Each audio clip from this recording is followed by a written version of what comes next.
Hi everyone! If you came by this video through Instagram, hello and thank you for joining. And if you found it on YouTube, welcome. I'm an artist who mainly works in watercolors and sometimes in gouache as well. And I'll be doing a flip through of all the paintings that I created for my 100-day project. Before we jump into that, I want to quickly explain what the theme was for my 100-day project. Basically, I really wanted to explore what I could create with a limited palette, and I decided to work with 10 limited palettes and create 10 paintings with each palette. That is 100 paintings in total. And I really wanted to have fun and experiment and see what I could learn. So let's get started. This first palette that I picked out for the project is a single color palette. I'm using Payne's Gray by Core Watercolors, and you'll see me doing this at the beginning of every new palette throughout this project. I paint circles, basically swatches, to try to understand what it is that I'm working with, what mixes I can achieve, how the paints react with the paper, etc.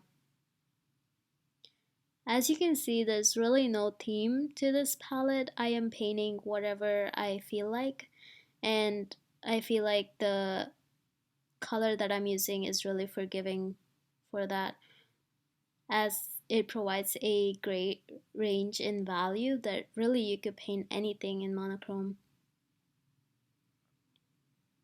One of the questions that I received on Instagram is what inspired me, and it is a funny story actually. I happened to buy a 100 sheet pack of sheets and watercolor paper on sale, and this was around the time when the 100-day project was trending on Instagram, so it felt like I had to also start on the 100-day project since I had 100 sheets of watercolor paper laying around. This next palette is a two-color palette comprised of Terra Rosa and Anthraquinone Blue by M. Graham, and they mix to create this really dark, almost black purple, and it adds a lot of depth to your painting. One thing to note about this palette is that the Terra Rosa color dries much darker than when you first apply it onto the paper, so that is one thing to keep in mind.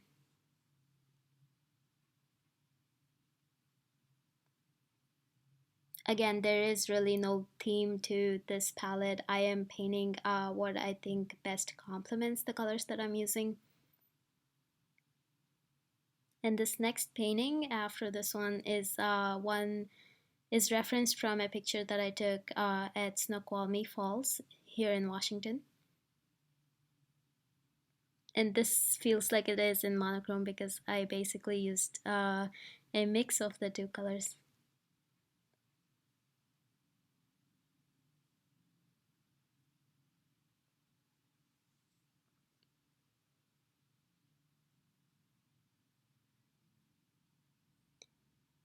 The next palette is a three-color palette comprised of lemon yellow, Chinese orange, and ultramarine blue.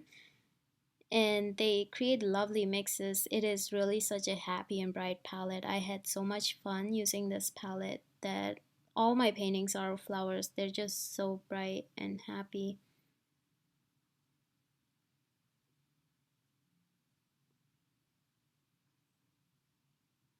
These colors came included in the test pack by Sennelier. And if you can get your hands on that, it is a good deal.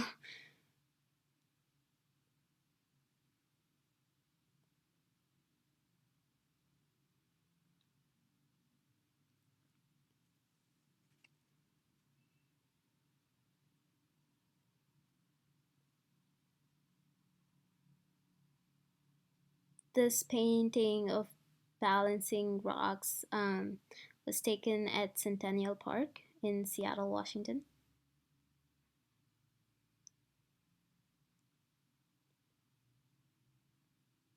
Alright, moving on to a four-color palette. This palette was put out digitally by FurryLittlePeach here on YouTube and also on Instagram. I'll leave the links below. So I decided to use gouache for the next 10 paintings. I'm using primary yellow, navy blue, geranium, and primary white by Holbein. And I really wanted to explore a more illustrative style with this palette. And while I really like this style, I don't think I could do this every day. So it was still a nice experiment and very fun to paint with. This palette is again really happy.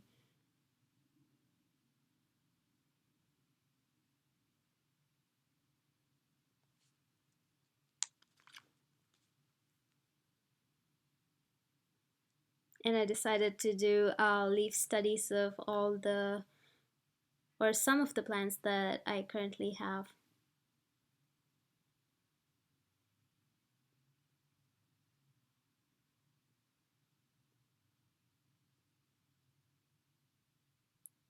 Alright, now we're at the 5-color palette, and I'm using the introductory set of gouache by Holbein, and I decided to paint scenes from my trip to London, and I'm going for a more realistic, semi-realistic approach with these paintings.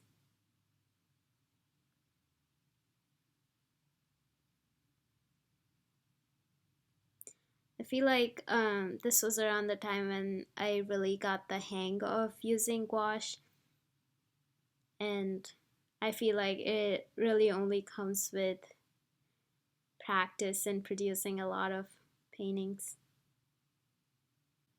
Another question I got on Instagram is how long I usually take to paint these paintings.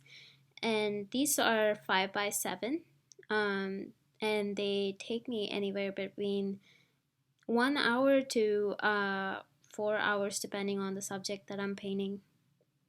One more question that I got was what medium I'm planning to work with next. And I really want to say that I want to work in oils or acrylics next, but not anytime soon. I really like how this last piece turned out. I think I finally got a grasp of using gouache.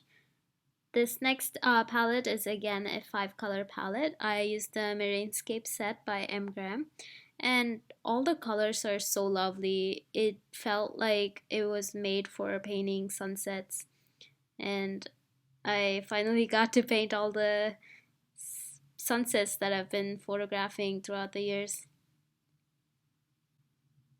Another question that I got was how I powered through this entire project.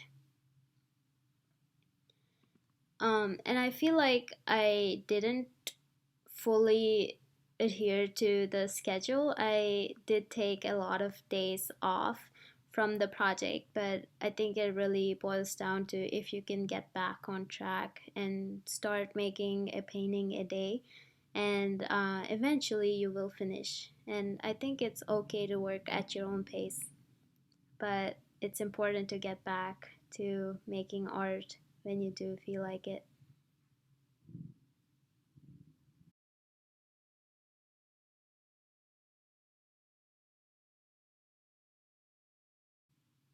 So this next palette is a 4-color palette, and I'm using Perylene Violet Paints Gray Bluish, Dark Blue, and Olive Green Yellowish by Schminke watercolors.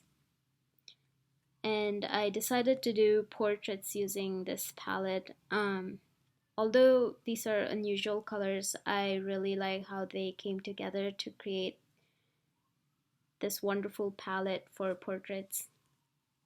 All of the reference pictures for these portraits were sourced from the Met's 100 Heads challenge Pinterest board. So if you look that up, you should be able to find all the reference pictures that I used.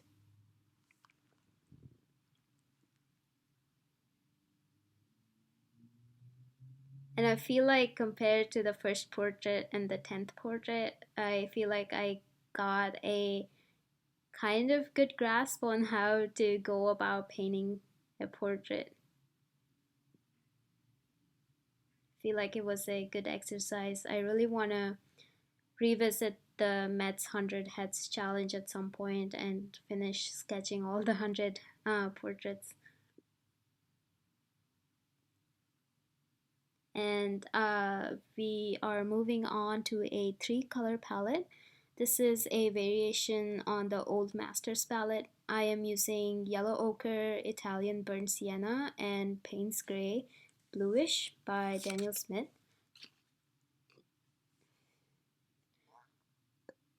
I also decided to include some fine-tech colors that complement the 3 colors that I had chosen. And this palette was really all about experimentation. I'm using shimmery colors, I tried using salt, and I tried different styles of painting flowers. And I feel like I understood a lot about achieving value and depth in my paintings using just 3 colors. This is not the best lighting to best show the fine tech shimmery colors, but I have included multiple photographs on my Instagram. We're moving on to a 2-color palette now, and I decided to use Potter's Pink by Winsor Newton and Peacock Blue by Holbein. I really didn't plan this palette out. I basically wanted to use these 2 colors that have just been sitting there and seemed like the perfect place to experiment using these 2 colors. The Potter's Pink is very heavily granulating and I'm not used to it, so this was just me trying to get to know the color and work with it. As you can see, most of the paintings don't have a lot of depth to them, as it is really hard to achieve a dark mix with just these 2 colors. But painting multiple layers, I was able to come close.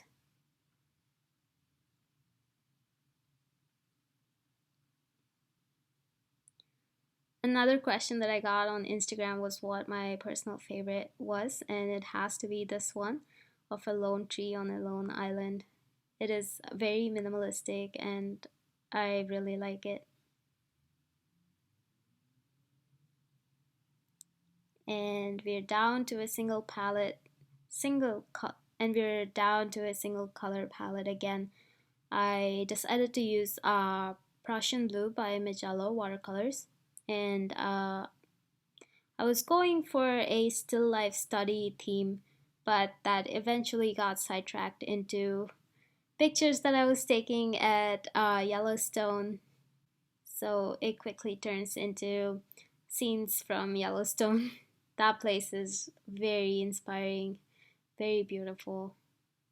Another question that I got, I think this is the last question, was what my favorite brand or palette was, and it really has to be the Schminke palette that I used. I really like how all 4 colors tied together to create a very good palette to paint portraits, and this was my first time using Schminke watercolors, and it really blew my mind how nice it is to work using these colors. And yeah, I think this is the Schminke watercolors were my personal favorite. And this last painting is a sunset on my last day at Yellowstone. It is really special. So yeah, that concludes this video and the 100-day project. If you liked any of the paintings in this video and you hope to get any of the paintings in this video, I'm currently having a giveaway on my Instagram account. So I'll leave a link to that as well, so you can check that out. If you like this video, please consider liking and commenting down below. And I'll be making more videos, more paint with me style videos, and more sketchbook flip throughs. So if you're interested in that, feel free to subscribe to this channel, and I'll see you in the next one. Bye.